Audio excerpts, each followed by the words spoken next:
आज हम आपको घरेलू इलाज के बारे में बता रहे हैं। घरेलू इलाज या मतलब जो है देसी इलाज। इसमें ऐसा है, सारी चीज़ें घर में मिल जाती हैं और आदमी का आसानी से इलाज हो जाता है।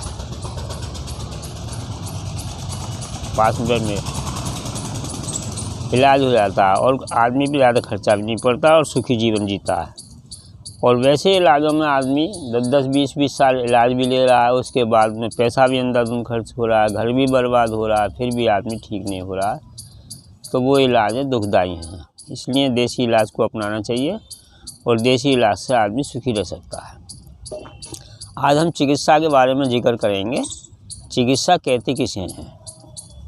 चिकित्सा कहते हैं निदान, उपचार या समाधान।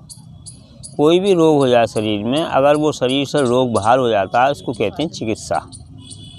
और जब रोग बाहर हो जाता है तो उसके बाद में फिर इलाज भी नहीं लेना पड़ता और दवाई भी नहीं लेनी पड़ती, शरीर हो जाता है, इसको कहते हैं चिकित्सा। और यदि आदमी लगातार दवाई ले रहा है, ठीक नहीं हो रहा है, ठीक ही नहीं हो रहा है, दवाएं खा रहा है 20-30 साल हो गए, तो वो इलाज की श्रेणी में नहीं आता। वो इलाज या तो गलत हो रहा है आदमी को, या माफिक नहीं आ रहा है, या झोंका झाँक दवाओं की हो रही है। पैसे की भी बर्बादी, शरीर की बर्बादी और घर परिवार की बर्बादी होती है। इसलिए ये समझना ज़रूरी है कि चिकित्सा कहते किसे हैं। चिकित्सा कहते हैं इलाज को, और इलाज होता है बीमारी का शरीर से दूर हो जाना। दूर कैसे होती हैं और बीमारी होती क्यों है, पहले तो ये समझना ज़रूरी है बीमारी होती क्यों है। बीमारी का 2 लक्षण हैं, 2 कारण हैं और 2 ही इसके निवारण हैं। 2 कारण में क्या है?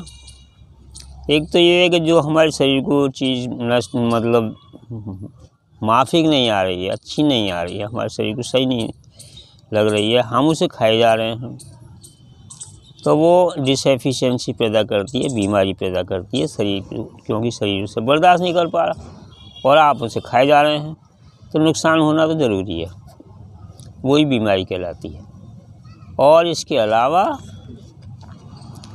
जिन चीज़ों को हमें खाना चाहिए उन्हें हम ले नहीं पा रहे हैं, तो उससे शरीर का विकास नहीं होता है, तो आदमी अस्वस्थ रहता है। इसलिए 2 चीज़ों का ध्यान रखना चाहिए। और निवारण में भी 2 ही चीज़ें हैं। एक तो ये है कि जो भी चीज़ से हमारा शरीर बीमार पड़ा है, सबसे पहले उसका पूरी तरह से समझ लेना चाहिए कि बीमार हुआ क्यों है आदमी, क्या क्या चीज़ खाता है, कैसे कैसे रहता है, कितना रेस्ट करता है, कितना रेस्ट नहीं करता, सभी चीज़ का समाधान सोच विचार करके सभी चीज़ को समझ करके और तब उसका ट्रीटमेंट किया जाता है, इलाज किया जाता है। तो जो इलाज के 2 ही वो हैं उपाय। एक तो ये है कि जिन चीज़ों से जो चीज़ गलत हैं, जिन चीज़ों से बीमारी रोग पैदा हो रहा है, उन चीज़ों को शरीर में जाने से रोक दिया जाए बिल्कुल, यानी उन चीज़ों से परहेज कर दिया जाए, तो वो जाने से शरीर में रुक जाएंगी और जब रुक जाएंगी तो शरीर धीरे धीरे कवर होता चला जाएगा, स्वस्थ होता जाएगा। इसमें कोई विशेष इलाज की ज़रूरत नहीं है, केवल उन चीज़ों को रोकना है। और दूसरी बात यह है कि जितनी डिसएफिशिएंसी पैदा हो चुकी है या कोई अंग किसी तरह से डैमेज हो चुका है, उसके लिए हम क्या करें, वो हमारा काम है, चिकित्सक का काम है।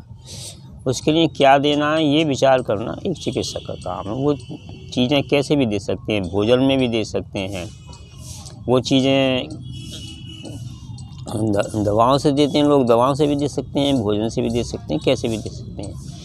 भोजन से देंगे तो सबसे बढ़िया इलाज है, भोजन के द्वारा चिकित्सा हो जाती है, क्योंकि भोजन में सारी चीज़ मौजूद होती हैं। और उस तरह का ही भोजन देंगे जिसको जैसा मरीज़ को चाहिए, तो ये सबसे बढ़िया बात है। इलाजों में अंधाधुंध पैसा फूंकने के बजाय हम अपना इलाज अपने आप जो करते हैं वो इसलिए सुगमता रहती है कि हम उसमें अच्छी चीज़ों को लेते हैं शरीर में जो हमें माफिक आती हैं, और गलत चीज़ों को छोड़ देते हैं, तो इस तरह से उसका समाधान हो जाता है। अब मैं थोड़ा सा इसके बारे में बताता हूँ कि अगर आदमी सही तरह से चले, शरीर की आवाज़ को माने, सुने, और शरीर के अनुसार चले तो आदमी बीमार नहीं पड़ेगा, और बीमार पड़ भी गया तो जल्दी से सही हो जाएगा।